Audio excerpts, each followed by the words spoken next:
Hello guys, welcome to H D hub. मैं सत्यजीत। आज हम बात करने वाले हैं टाइम कॉम्प्लेक्सिटी के बारे में।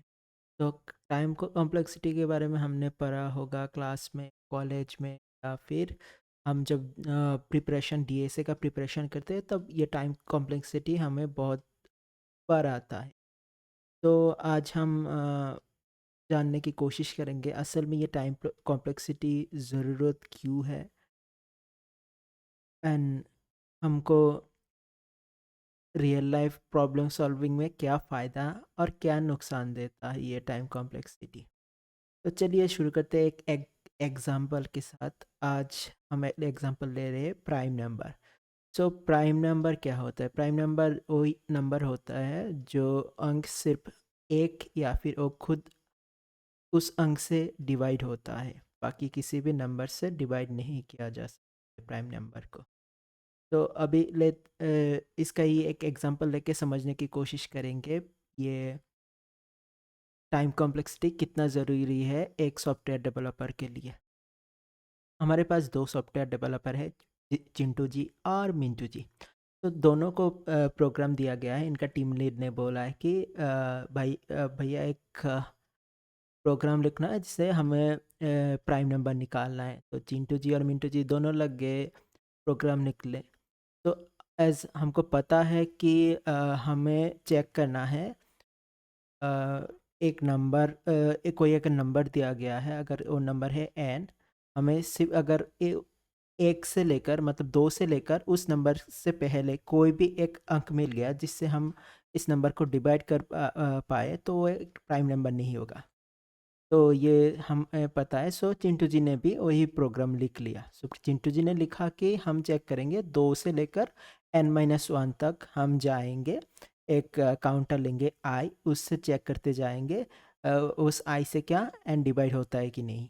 अगर हो गया तो वो नंबर प्राइम नहीं है, अगर नहीं हुआ तो एक प्राइम नंबर है। लेकिन मिंटू जी थोड़ा डिफरेंट सा लिखा। मिंटू जी ने लिखा चलो हम चेक करेंगे दो से स्क्वायर रूट ऑफ एन तक के लिए।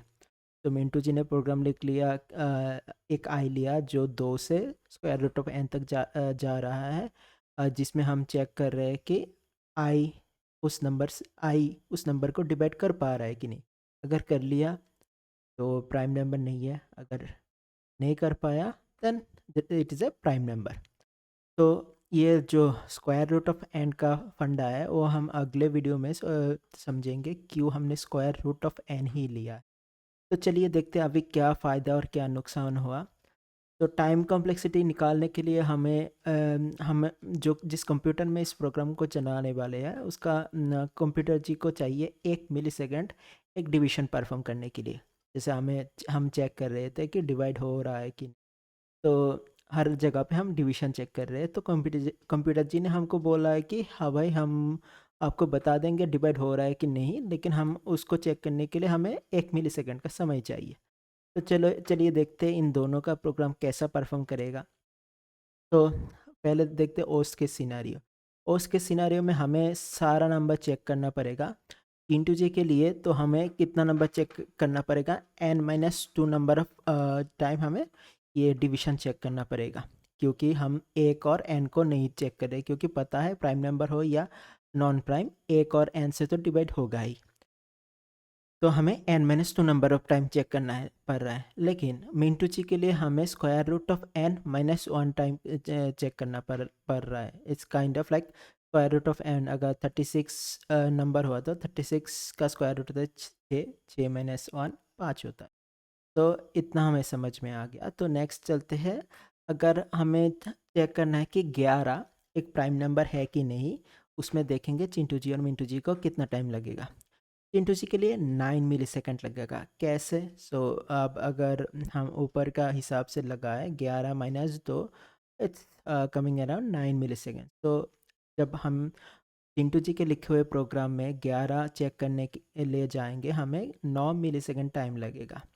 उधर मिंटू जी के सिस्टम के लिए क्या होगा? मिंटू जी का सिस्टम में लगता है square root of n-1 time check कर रहे division. So square root of 11 is come something near around 3 point something, and उससे एक घटा देंगे तो कुछ 2 पॉइंट समथिंग आएगा।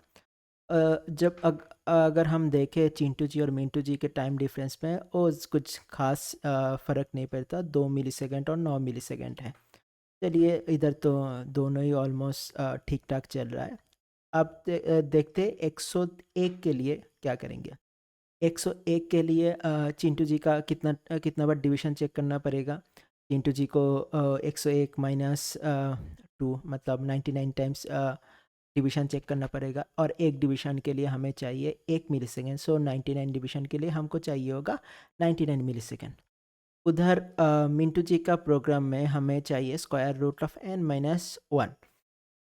Square root of n minus 1, square root n कितना है हम लोग का n है 101। तो 101 का स्क्वायर रूट 10 पॉइंट समथिंग आएगा, उससे एक घटा देंगे तो 9 मिलीसेकंड 9 आ जाएगा। और हमें 9 बार डिवीजन चेक करना है, इसलिए हमें 9 मिलीसेकंड टाइम लगेगा मिंटू जी के प्रोग्राम के साथ। लेकिन अभी इसमें भी आप बोल सकते हैं कि इधर उतना कुछ फ़र्क नहीं पड़ रहा है, ये मिलीसेकंड में ही है। एक तो 99 मिलीसेकंड है और एक है 9 मिलीसेकंड, कुछ खास फ़र्क नहीं पड़ रहा है, ठीक ठाक है। 1 सेकंड के अंदर हमें रिजल्ट मिल रहा है।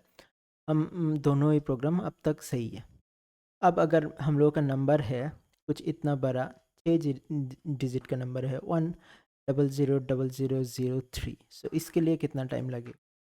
तो चिंटू जी के लिए ये रफली कुछ 10⁻6 मिलीसेकंड लग जाएगा। ऊपर का जो कैलकुलेशन है n-2 उसके हिसाब से अगर लेंगे तो हमको 10⁻6 टाइम्स ये डिवीजन चेक करना पड़ेगा। उससे हम लोगों का 10⁻6 मिलीसेकंड चाहिए, और 10⁻6 मिलीसेकंड होता है हम लोगों का 10⁻3 सेकंड।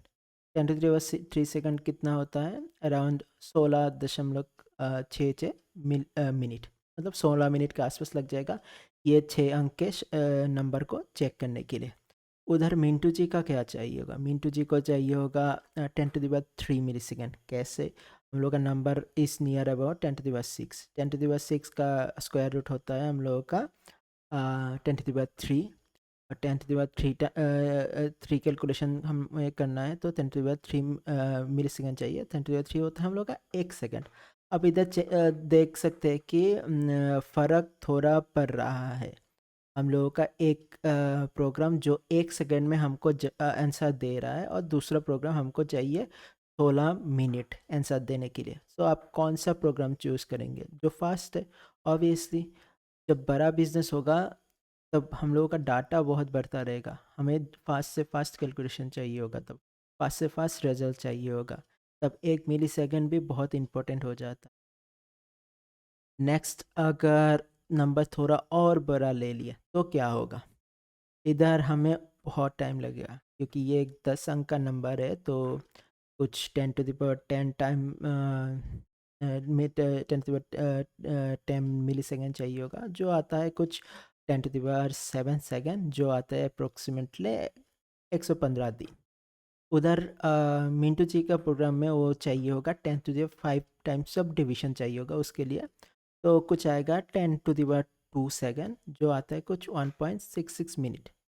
तो एक प्रोग्राम में हमें चाहिए अराउंड 115 डे, और एक में चाहिए 1.66 मिनट।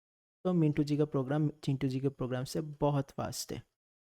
तो इसको जो चिंटू जी ने लिखा है उसको टाइम कॉम्प्लेक्सिटी की भाषा में बोला जाता है complexity of O of n, और मिंटू जी का ये आ रहा है complexity of O of square root of n। So आप देख सकते हैं ये एक छोटा सा चेंज के लिए चिंटू जी का और मिंटू जी के प्रोग्राम में कितना फ़र्क पड़ रहा है। इसीलिए जब भी कोई सॉफ्टवेयर डेवलपर का इंटरव्यू होता है उसमें डाटा स्ट्रक्चर पूछा जाता है, और time complexity data structure and algorithm का एक बहुत बड़ा पार्ट होता है जो हमें अच्छे से करना है।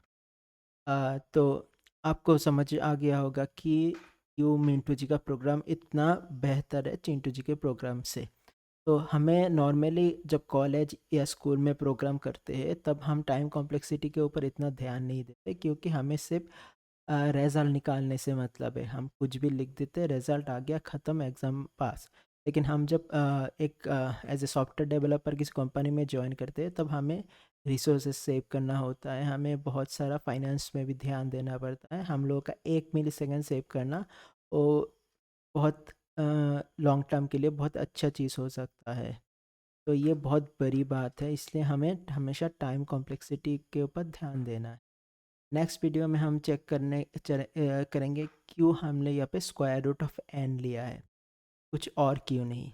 इधर भी एक फंडा है, वो हम नेक्स्ट वीडियो में समझने की कोशिश करेंगे। होप आपको ये टाइम कॉम्प्लेक्सिटी हमें क्यों चाहिए सही से समझ में आया है। कोई क्वेश्चन होगा तो आप कमेंट में कमेंट कर सकते हैं, मैं उसका आंसर देने की। Thank you for watching this video. If you want to connect with me, you can reach out to me by this social media. Thank you. Have a great day. Jai Hind.